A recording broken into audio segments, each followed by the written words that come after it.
The film opens in a small village called Semarang in the year 1976, where a bunch of kids head out to play in the fields. One of the kids is Abdi, whose father advises the kids to return home by sunset. While the other kids head back before sunset, Abdi and his friend lose track of time. Their football vanishes in the cornfields, so they begin searching for it. During this, they come across a horrifying ghost of a disfigured girl.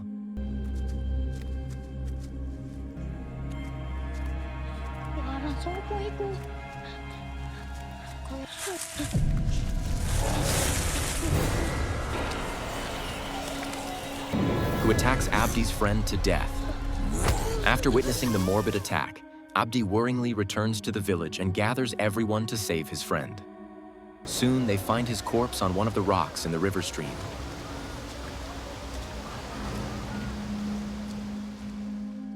Scenes forward to the next day, in which the dead boy's father is seen accusing Abdi of killing his son. There, an old villager arrives and checks with Abdi's story while the others think he's lying. He names the disfigured girl Sumala and begins telling her dreadful tale to convince the villagers of her existence. Scenes rewind to 29 years in the past, where Semarang's wealthiest man, Soejiman, is threatened by his uncle to hand over his land and property because he's childless. This forces Soejiman to terrorize his wife into birthing an heir before he remarries. Sulastri takes it to heart and sobs in tears until she hears two of her house servants talking about an old woman who has the power to impregnate infertile women such as Sulastri. Since she's under a lot of pressure, she sets out to find the old woman along with one of her maids. She crosses the river to meet the woman, who predicts her desire before she foretells her. Before commencing her ritual, the woman makes Sulastri aware of her unorthodox methods of helping women conceive, as they involve black magic and dark spirits from beyond this world. Besides, her ritual will bring Sulastri two daughters, one being of pious nature and the other one being bad to the bone. Sulastri must sacrifice the corrupted daughter to the dark spirits, or else things will get messy. Once Sulastri agrees to all the terms out of sheer desperation, the woman makes her drink raw blood and confidently claims that she will conceive within 2 months. Her ritual turns out to be legitimate when Sulastri actually gets pregnant according to the predicted time. Soejiman also gets relieved to hear the news from Sulastri and names his upcoming daughters Sumala and Kumala. He immediately makes his maid spread out the word of Sulastri's pregnancy in Semarang and holds Sulastri's bathing ceremony once the womb fully develops. On a rainy night, Sulastri goes into labor and goes through excruciating pain to deliver the twins under the supervision of a midwife. While soaking in sweat, Sulastri spots a horrifying demon sitting next to her, probably waiting to collect one of the girls. Unfortunately, her first girl is stillborn, and the second one has a disfigured face. Soejiman becomes livid by the sight of her and slays her on the spot.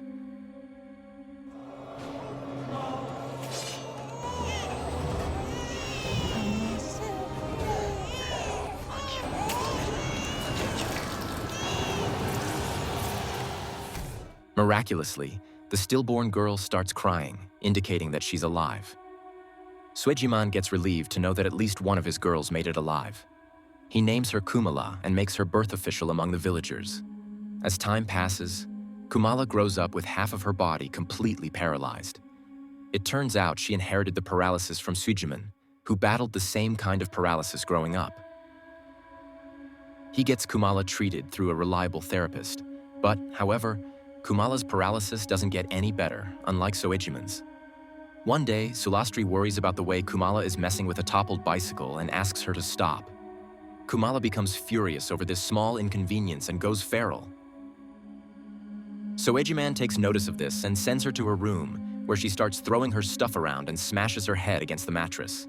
Sulastri and Soejiman become concerned to see her aggressive outburst. Unable to comprehend the real issue, Soejiman and his men tie her up in the barn and neglect her, whereas Sulastri truly worries for her condition. Scenes move forward to a few years ahead. Kumala is now missing from the barn, so Soejiman and Sulastri set out to find her. She ends up hiding in the farmer's market, where kids her age bully her for being crazy and disabled. Soejiman soon finds her and brings her back to the barn, where he brutally whips her so she doesn't make a habit out of escaping. Sulastri and her maid try to stop Soejiman, but his anger overwhelms them. Once they leave, The maid looks after Kumala's mounds and makes her play the piano to divert her mind from the stressful and traumatizing event. She then brings Kumala a doll that she's made herself, as it's Kumala's birthday today, and her own parents don't seem to remember it. The following night, Kumala is haunted by Sumala's ghost.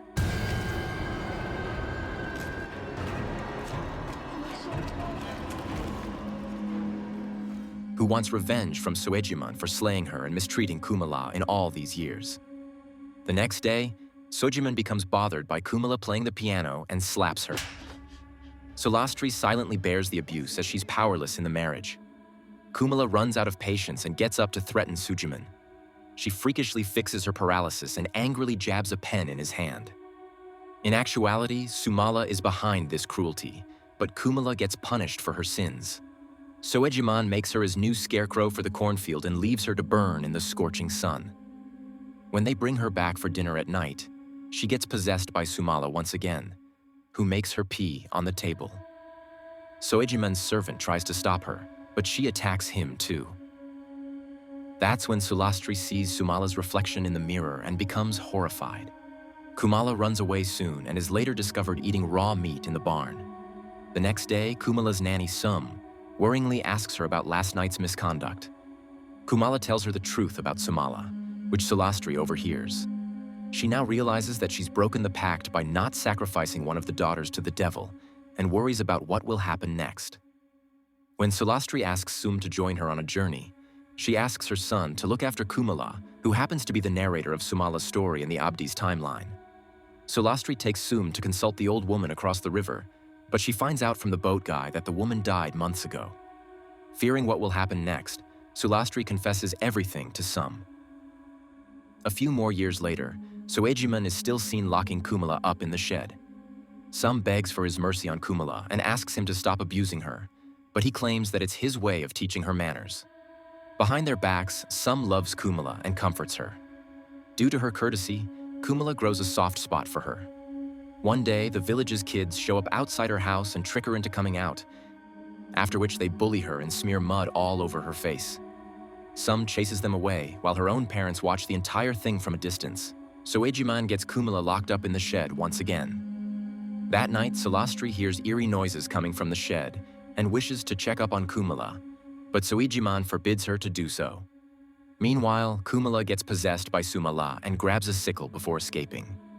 She and Sumala track down the bully who smeared mud in Kumala's face and stab him to death to exact revenge on him. The sisters' next target is two more bullies who are lurking outside.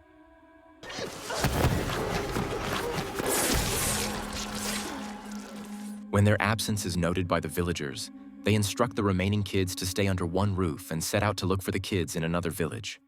Once they're alone, Kumala lures them outside using their football and brutally slays them.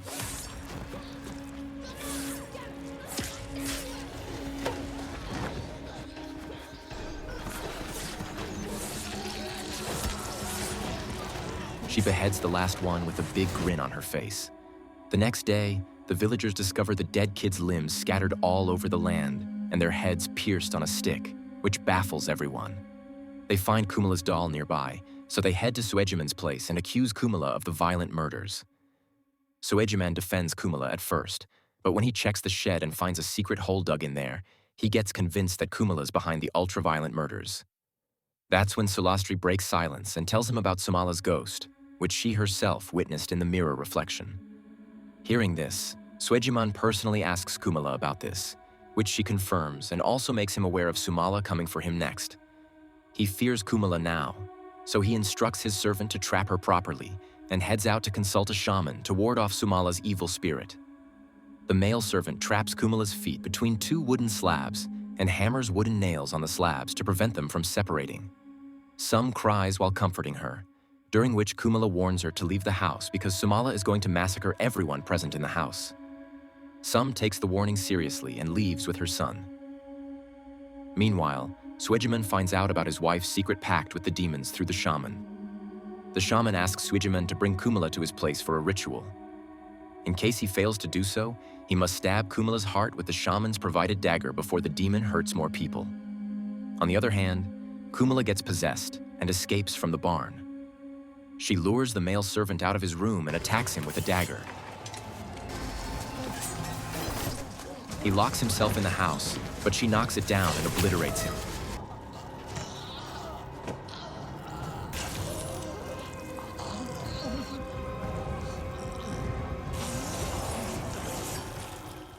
Now, Sulastri wakes up to Kumala playing the piano and becomes frightened. When she comes to check up on her, Kumala walks towards her with the dagger. Sulastri runs to her room and locks herself up, but Kumala breaks it open too and cuts open her leg. That's when Sulastri apologizes to both her daughters and begs for a chance to make amends. Sumala spares no mercy and stabs Sulastri to death. When Soejiman returns and witnesses the corpses of his servant and Sulastri, he breaks down. This time, he witnesses Sumala taking over Kumala and coming to get him. He runs into the village and wakes everyone up. He begs them to help him bring Kumala to the shaman. They figure Kumala is possessed and furiously march over to his house to kill her instead. He decides to find her separately. The possessed Kumala attacks him in the fields. He smashes her head with a stone and puts her in a sack, after which he cries and apologizes to her for inflicting so much pain on her. During this, Kumala gets out of the sack and attacks him again, so he ends up using the shaman's dagger to slay her. Shortly after, she arises from the dead and reveals that Sujiman didn't stab her in the heart, as it has moved to the right side of her chest after the possession. Since he caused her the most pain, she guts him alive and pokes his eyes out to kill him. The next day, the villagers find Suejiman's corpse, and Kumala has vanished. Scenes cut to Abdi's timeline, in which some son warns everyone to lock their children in at night and help him find Sumala, who still lurks in the cornfields. That night, the dead kid's father decides to assassinate Abdi because he doesn't believe in Sumala's tale. He ends up encountering Sumala munching on a corpse. Here, the film ends. Film. Thanks for watching. Please don't forget to like and subscribe for more awesome recaps.